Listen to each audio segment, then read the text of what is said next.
కీర్తనల గ్రంథము 68వ కీర్తన 11వ శరణం.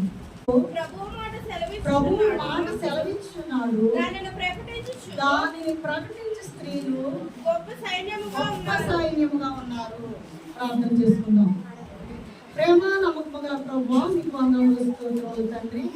ఇప్పటి వరకు నా తండ్రి నాయన పాటల ద్వారా, ఆయన స్తుతి ఆరాధన ద్వారా, వాక్యం ద్వారా, ప్రార్థన ద్వారా నేను స్థుతించి కనపరిచున్నాను.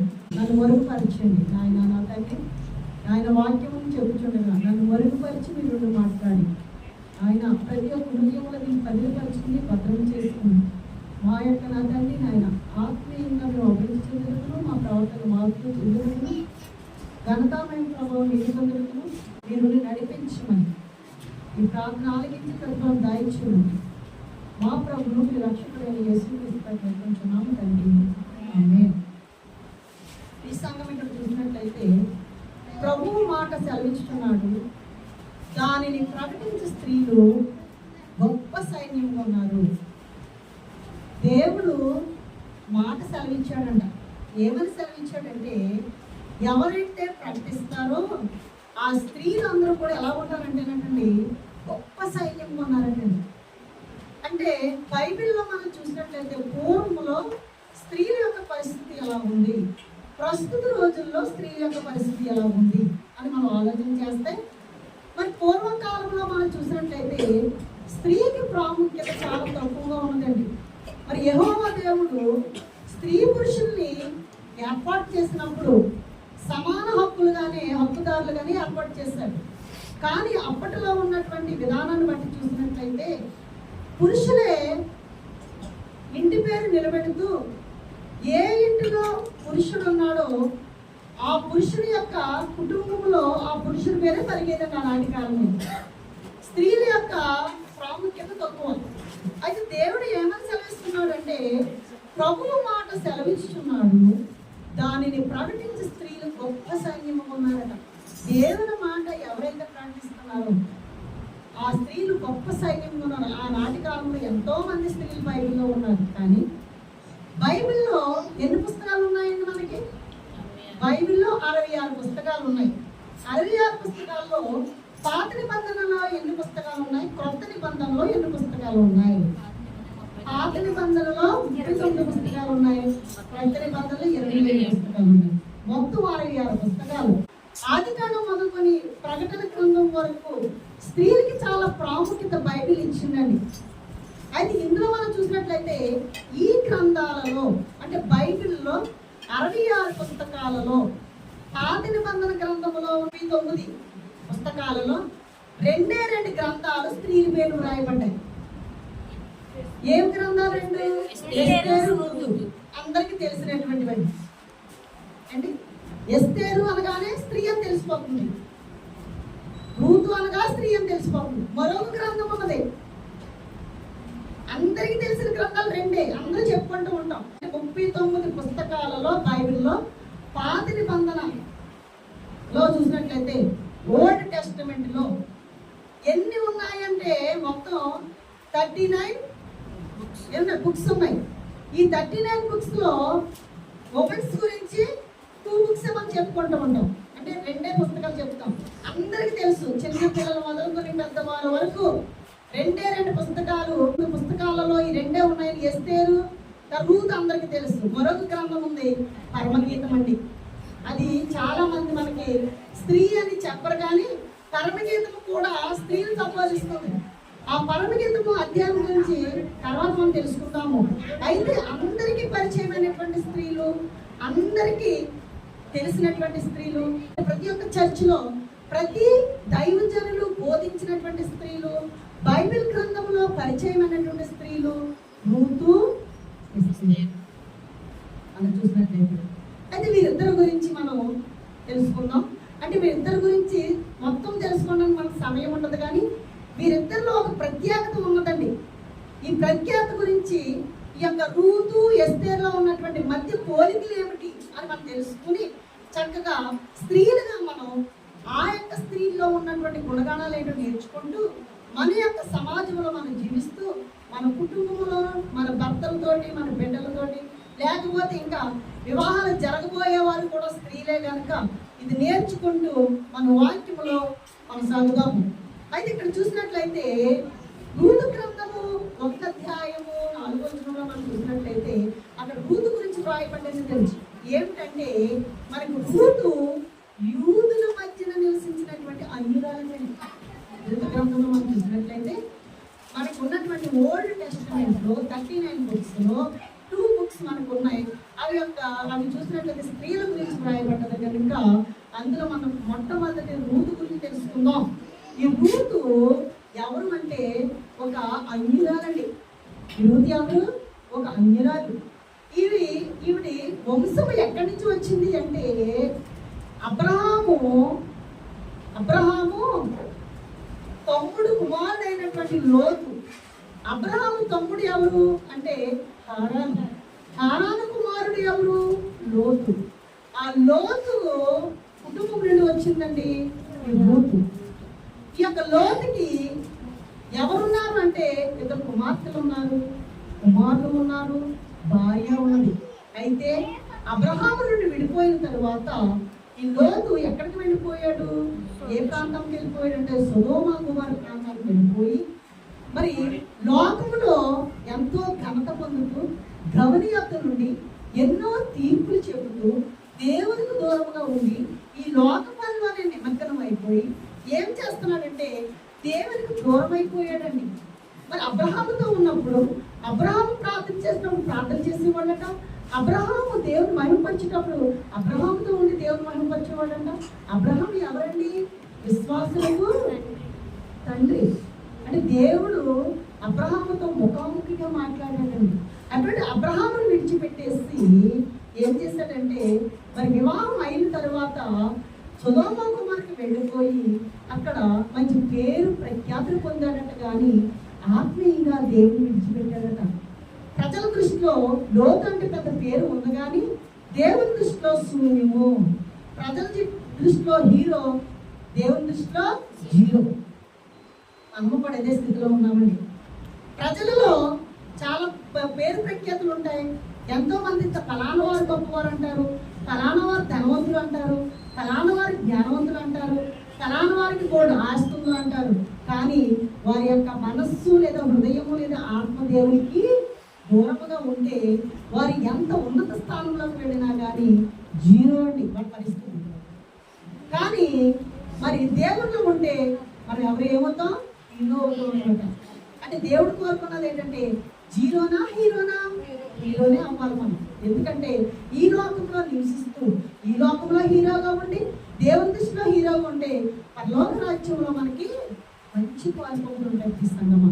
కానీ ఇక్కడ లోతు ఏం చేశాడంటే అబ్రహామును విడిచిపెట్టి సొదొమ గొమొర్రా వెళ్ళాడు. అది పాపంతో కూడుకున్నటువంటి ప్రాంతము.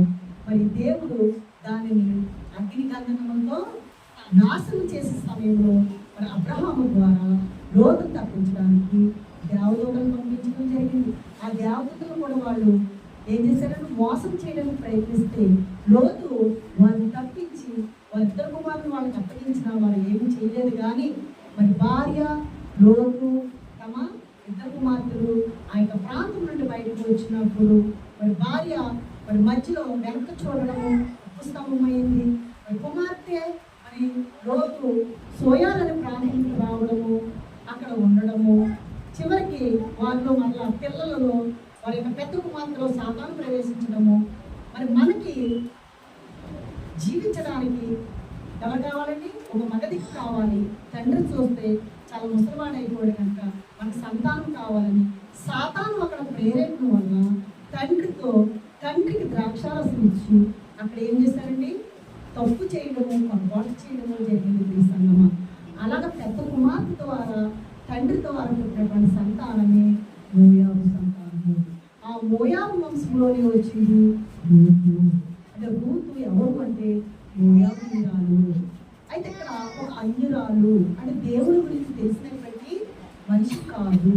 కానీ మరి ఎలాగా యూదురాలైంది అని మనం ఆలోచన చేస్తే ఆ ప్రాంతానికి ఎవరు వెళ్ళారంటే దేవుని నమ్ముకున్నటువంటి ఒక కుటుంబము అక్కడికి వెళ్ళిందండి. అక్కడికి వెళ్ళింది.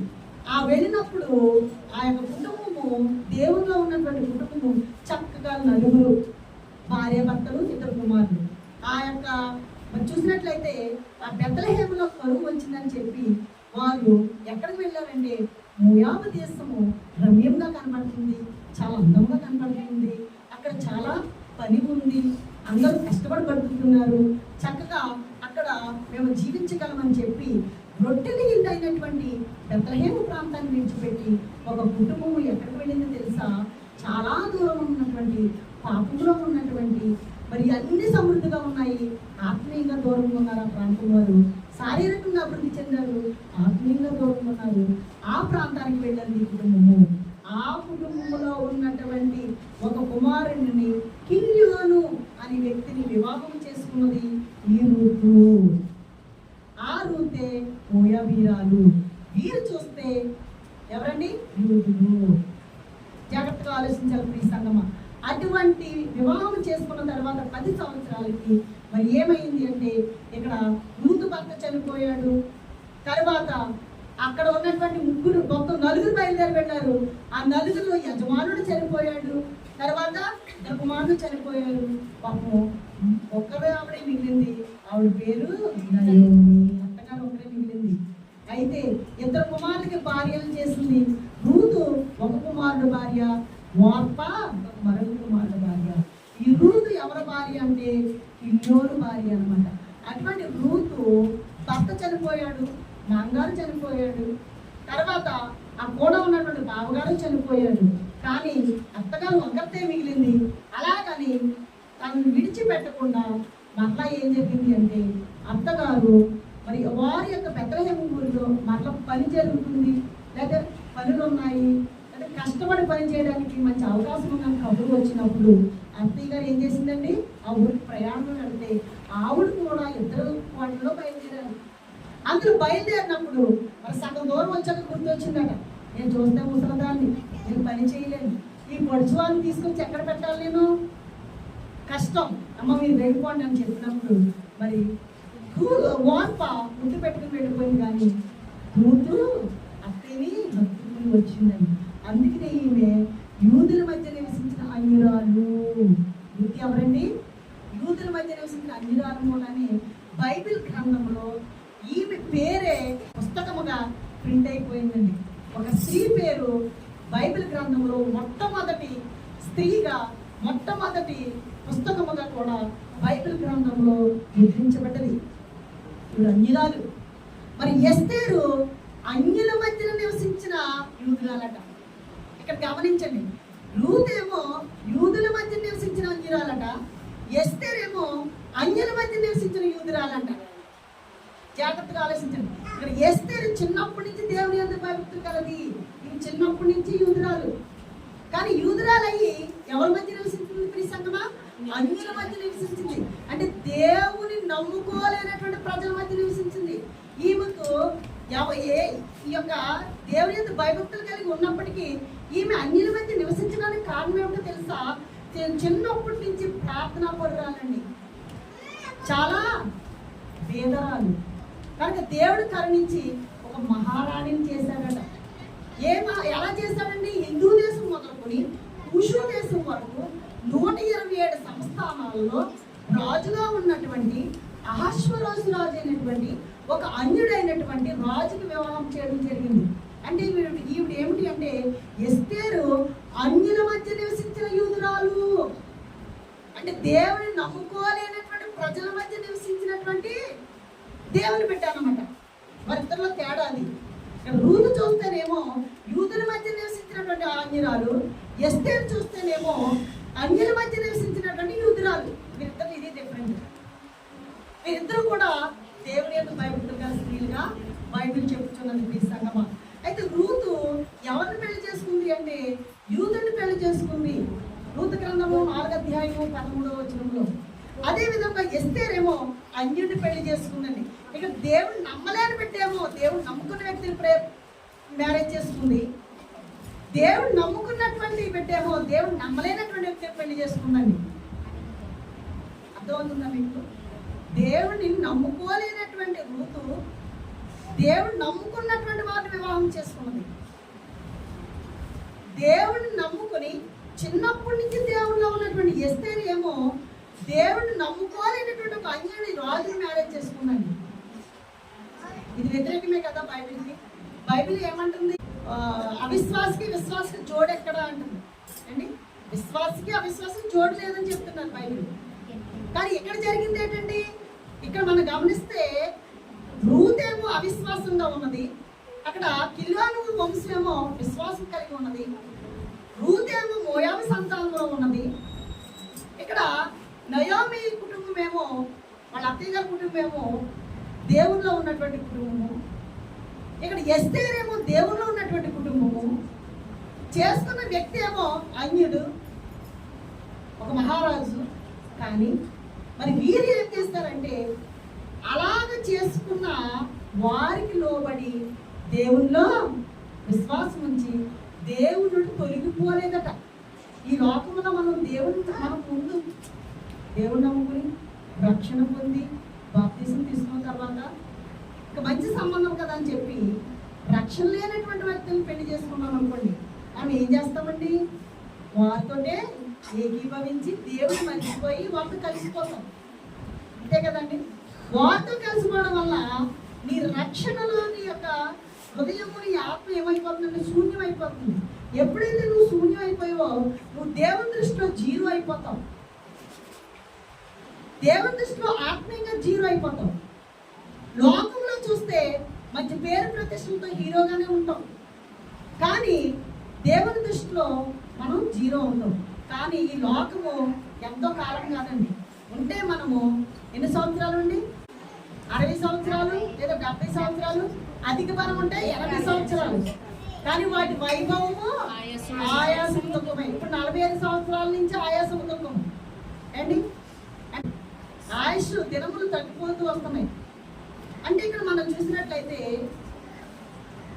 ఆ ఇద్దరు స్త్రీలు మనం గమనించినట్లయితే వారు దేవుల్లో ఉండి దేవుని లేవి అని వ్యక్తిని పెళ్లి చేసుకుని విశ్వాసం నిలబెట్టుకున్నారట. దేవునిలో లేకుండా ఉండి దేవునితో ఉన్నటువంటి వ్యక్తుల్ని వివాహం చేసుకుని దేవునిలోకి వెళ్ళారట. మరి మన జీవితాలు అలా ఉన్నాయి. మనం ఆ యొక్క స్త్రీని మనం అనుసరించాలి ప్రియ సంగమా. అయితే రూతు అంజనాలు అయినప్పటికీ దేవుని నమ్ముకున్నది, వాళ్ళ అత్తయ్య గారు మాట విన్నది, మరి చెప్పిన మాట విన్నది. చివరికి రూతు చేసిన పని ఏమిటంటే మరి తన అత్తగారైనటువంటి నయోము చెప్పిన మాట విని మరి ఒక వ్యక్తిని వివాహం చేసుకున్నది, బోయాజుని వివాహం చేసుకున్నది. వారి ఇద్దరి ద్వారా పుట్టినటువంటి సంతానము ఎవరండి? ఓబేదు.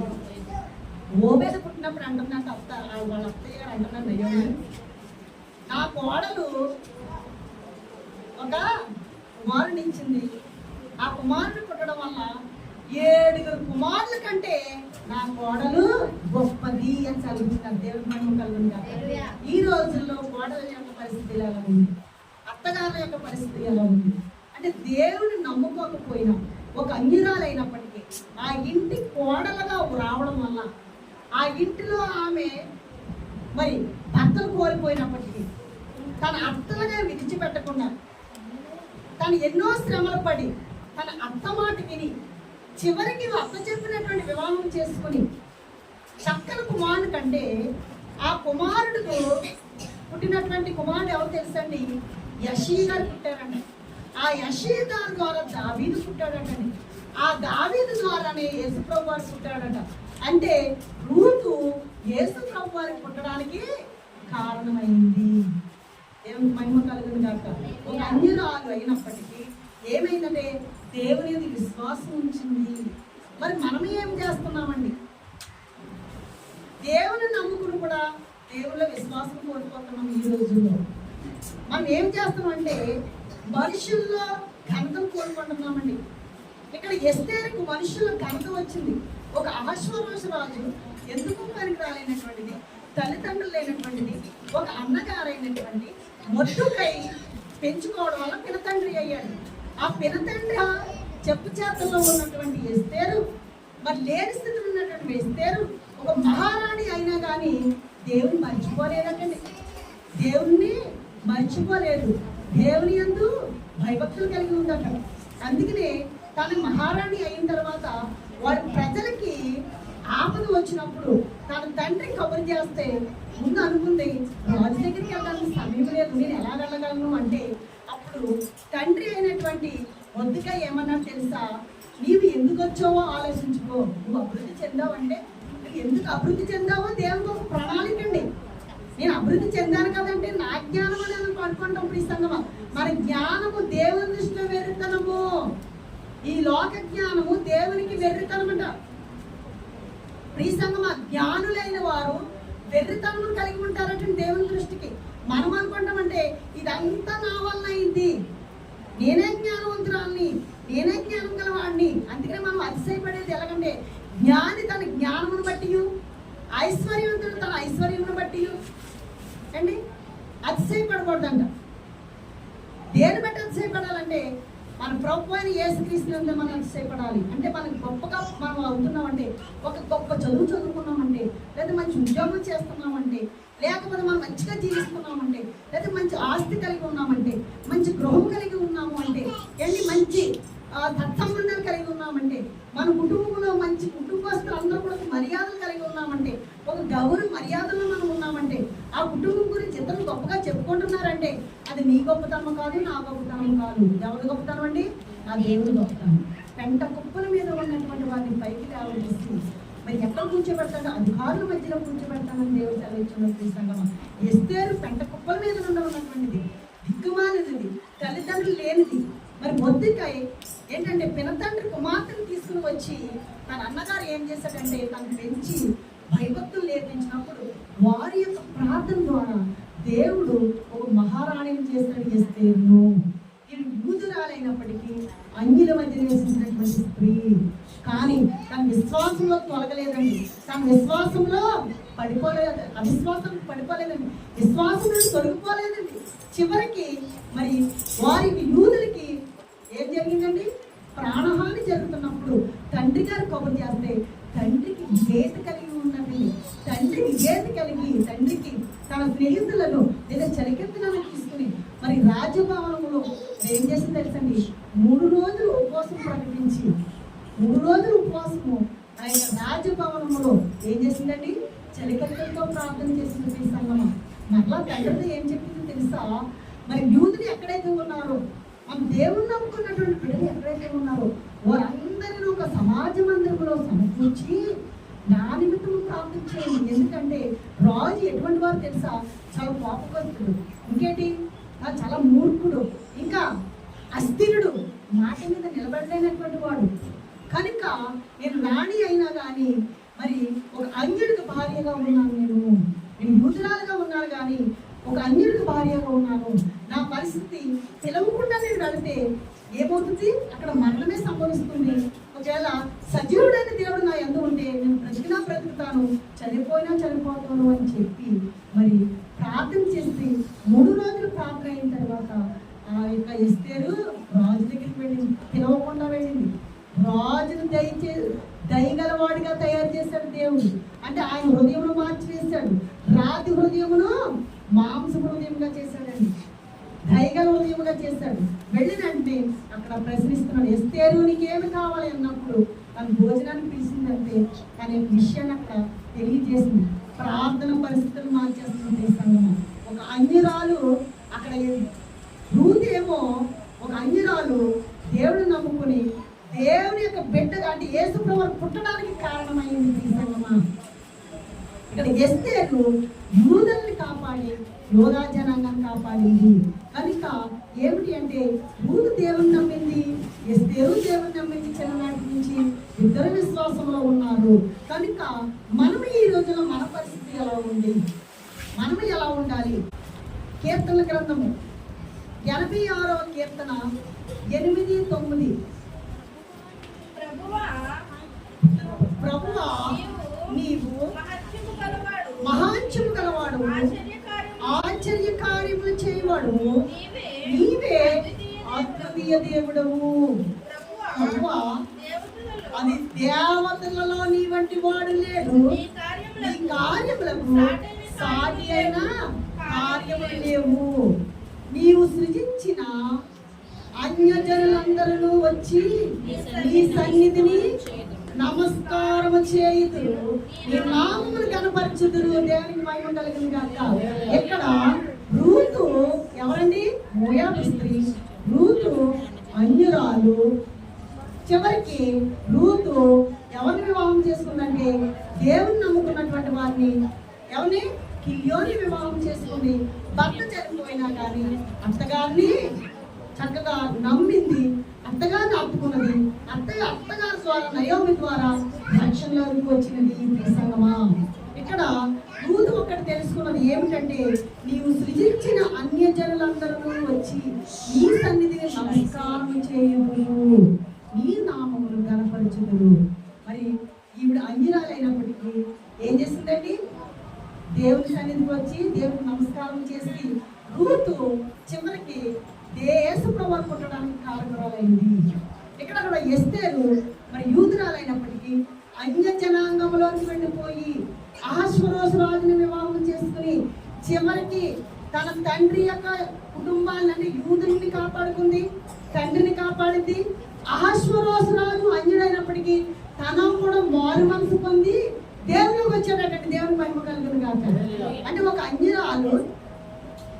అన్యురాలు దేవుని నమ్ముకున్నటువంటి బిడ్డలను వివాహం చేసుకుని దాంట్లో ఉండి అన్యజనులందరికంటే నీవే గొప్పవాడు అని చెప్పి తను మారు మనసు పొంది యేసుప్రభువు వారు పుట్టడానికి కారణమైంది.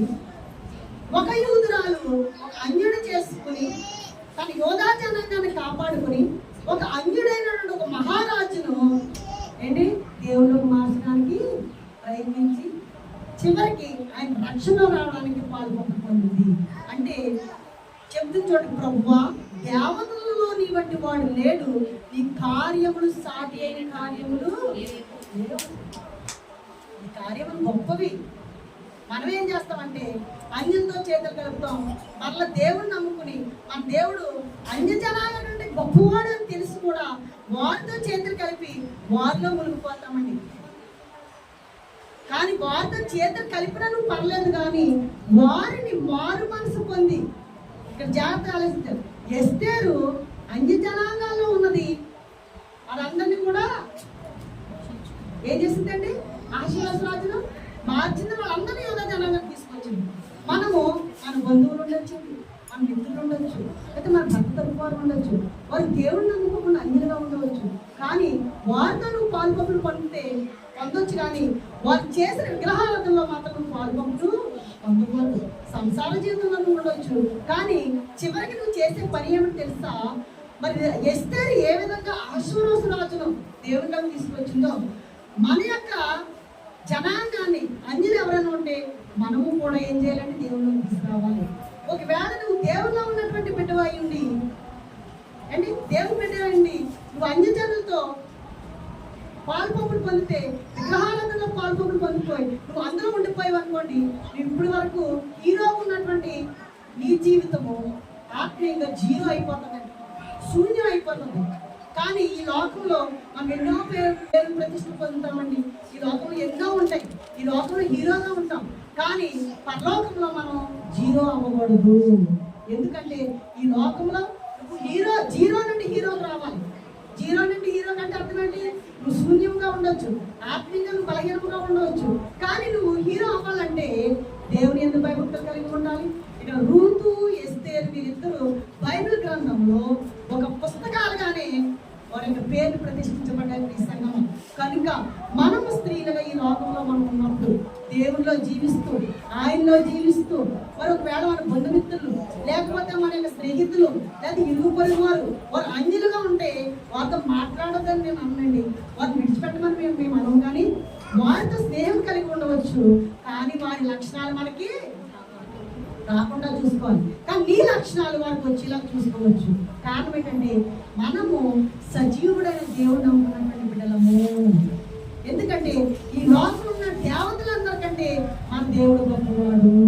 అన్యజనులందరూ కూడా వచ్చి నీ సన్నిధిని నమస్కారం చేస్తారంటే అన్యజనులందరూ దేవుడు వచ్చిన రాకడ సమయంలో ప్రతి ఒక్కరూ అంతటా అందరూ మన మనసు పొందుతారు. కనుక మనము స్త్రీలుగా ఏం చేద్దాము అంటే, మన భర్తలు ప్రార్థనకు రాకపోతే మనం చెప్పమండి.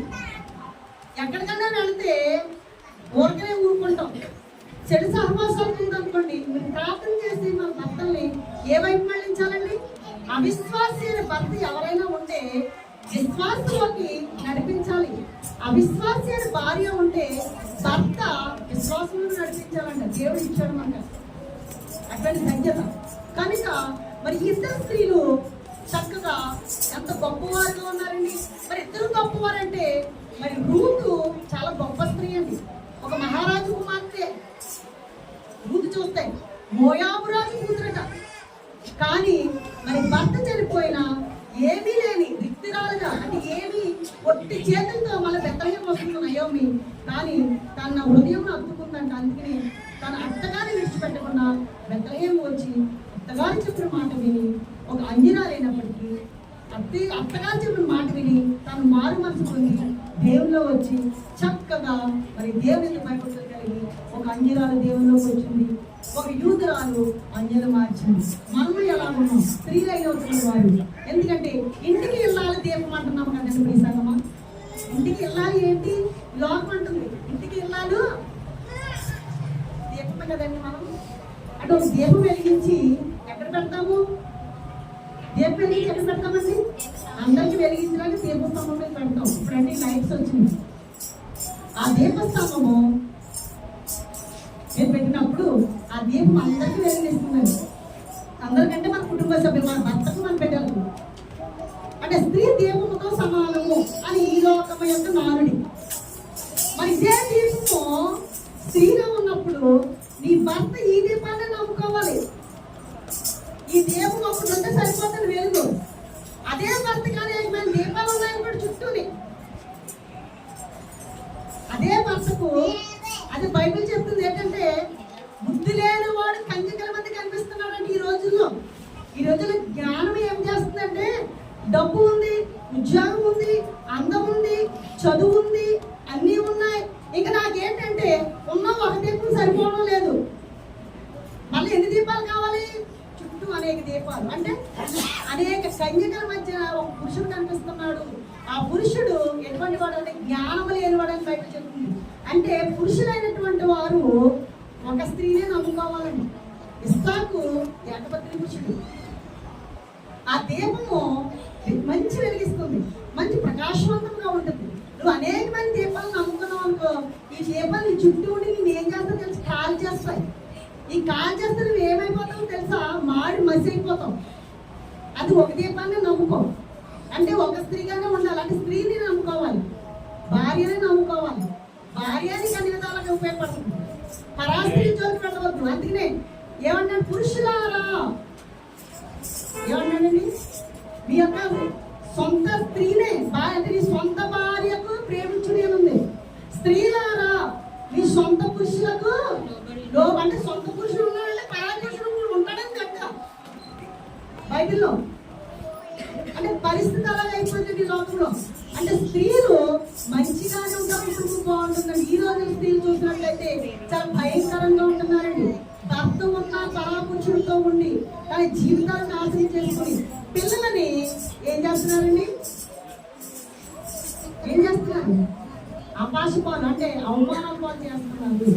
స్త్రీయే ఇల్లు అంటే జ్ఞానవంతురాలు తన ఇల్లు కట్టుకుంటుందంట. 3 రాళ్ళు తన ఇల్లు కట్టుకుంటున్నాడు. ఆ 3 రాళ్ళు క్రైస్తవ స్త్రీ అయి ఉండొచ్చు, అంజురాలు అయి ఉండొచ్చు. జ్ఞానవంతురాలు క్రైస్తవ స్త్రీ అయి ఉండొచ్చు అండి, అంజురాలు అయి ఉండొచ్చు. ఇక్కడ అంజులేమో చెడ్డగా ఉంటారని, క్రైస్తవులు మంచిగా ఉంటారని మనం చెప్పలేమండి. క్రైస్తవులని మంచివారు ఉన్నారు, చెడ్డవారు ఉన్నారు. క్రైస్తవులని మంచి స్త్రీలు ఉన్నారు, చెడ్డ స్త్రీలు ఉన్నారు. బైబిల్లో మంచి స్త్రీలు ఉన్నారు, చెడ్డ స్త్రీలు ఉన్నారు అండి. ఇప్పుడు చెప్పుకున్నటువంటి స్త్రీలు మంచి స్త్రీల గురించి మనం చెప్పుకున్నాం. గుడ్ క్యారెక్టర్ వాళ్ళది, ఎస్తేరు, రూతు. అదేవిధంగా మరి చెడ్డ స్త్రీలు ఉన్నారండి బైబిల్లో. అదేవిధంగా లోకంలో చెడ్డ స్త్రీలు ఉన్నారు. భర్తను చంపేసి స్త్రీలు ఉన్నారు, భర్తను రక్షించిన స్త్రీలు ఉన్నారు. చాలా భయంకరమైన రోజులు. కనుక మనం ఏమిటంటే ఈ దేవుని వాక్యం ఏం చేస్తుందంటే ప్రభువు ఒక మాట సెలవిస్తున్నాడు. ఏంటంటే మన స్త్రీలకి సెలవిస్తున్నాడు కనుక ఆ స్త్రీలు ఆ మాట విని గొప్ప సైన్యంగా, అంటే ఆ యొక్క మాట అంటే సువార్త ప్రకటిస్తే ఆ స్త్రీలు గొప్ప సైన్యంగా అవుతారంటే, ఆ గొప్ప సైన్యంగా అవుతే ఒక దీపమే ఇంటికి వెలిగిస్తుంది కనుక అనేక మంది స్త్రీలు అనేక దీపాల మీద ఉంటే మొత్తం మీద ప్రపంచాన్నే ఆత్మీయంగా మార్చగలరు. కనుక మరి ఈ రోజు దేవుడు మనతో మాట్లాడింది రూతు ఎస్తేరు మధ్య ఉన్నటువంటి పోలిక గురించి మనం తెలుసుకున్నాం కనుక మరి రూతులో ఉన్నటువంటి గుణగణాలు, అదేవిధంగా ఎస్తేరులో ఉన్నటువంటి గుణగణాలు ఏమిటి మనం తెలుసుకున్నాం. ఎందుకంటే దేవుడు నమ్ముకున్నటువంటి బిడ్డలు, దేవుడు నమ్ముకోలేనటువంటి బిడ్డలు, దేవుడు నమ్ముకోలేనటువంటి బిడ్డలు దేవుళ్ళకి వెళ్ళి వాళ్ళు దేవుడు నడిపించారు. దేవుడు నమ్ముకున్నటువంటి బిడ్డ దేవుడు నమ్ముకోలేనటువంటి వారిని వివాహం చేసుకుని వారి దేవుళ్ళకి నడిపించారు. కనుక లోకములో అటువంటివి ఏమన్నా మనకి సాహసాలు ఏమన్నా మనకి ఎదురు పడితే మనము వీరిలాగే మసుకుండేలాగా పరిశుద్ధాత్మ దేవుడు మనం నడిపించి ఆశీర్వదించిన గాక. ఆమేన్.